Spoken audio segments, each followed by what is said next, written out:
Doctor صاحب، سفارتی سطح پر بھی جس طرح کوئی مسئلہ ہمارا ہوتا ہے ذاتی، انفرادی یا قومی، اس کے لیے جتنی ہم بھاگ دوڑ کرتے ہیں یہاں تو وہ بھی نہیں نظر آ رہی۔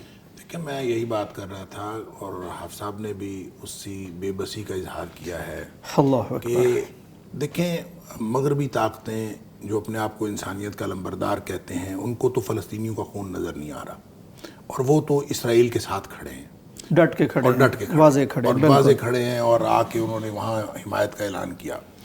تو کسی اسلامی ملک کے سربراہ کو بھی یہ ہمت ہوئی کہ وہ کہے کہ ہم ڈٹ کے فلسطینیوں کے ساتھ کھڑے ہیں، وہ تو ہمیں نظر نہیں آتی۔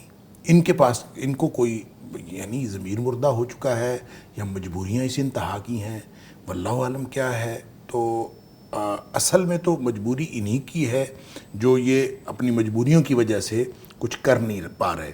تو امت مسلمہ اگر کوئی کردار ادا کرتی یا کرے اب بھی، تو فلسطینیوں کو فائدہ ہو سکتا ہے۔ دیکھیں، دو باتیں ہیں، ہم نے پہلے بھی شاید کسی پروگرام میں یہ بات کی تھی کہ ایک ہے آپ پروڈکٹس کا بائیکاٹ کرتے ہیں، دعائیں کرتے ہیں، مختلف معاملات کرتے ہیں، یہ سارے سٹیپس ہیں، اور یہ یہودیوں کا یا جو مسلم دشمن قوتیں ہیں ان کا مقابلہ کرنے کے لیے باتیں ٹھیک، لیکن فلسطینیوں کی یہ مدد نہیں ہے۔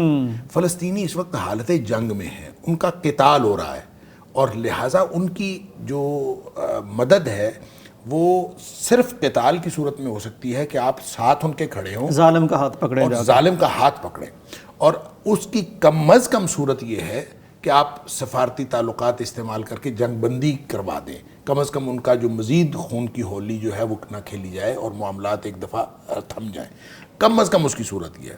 وہ گرنا اگر ہم یہ بھی نہیں کرتے تو میرا خیال ہے پھر یہ تو اللہ تعالیٰ کے عذاب کو یہ دعوت ایمان کے دینا، حوالے سے بڑی اللہ تعالیٰ خطرناک کے عذاب کو سچویشن۔ دعوت دینا۔ بالکل صحیح۔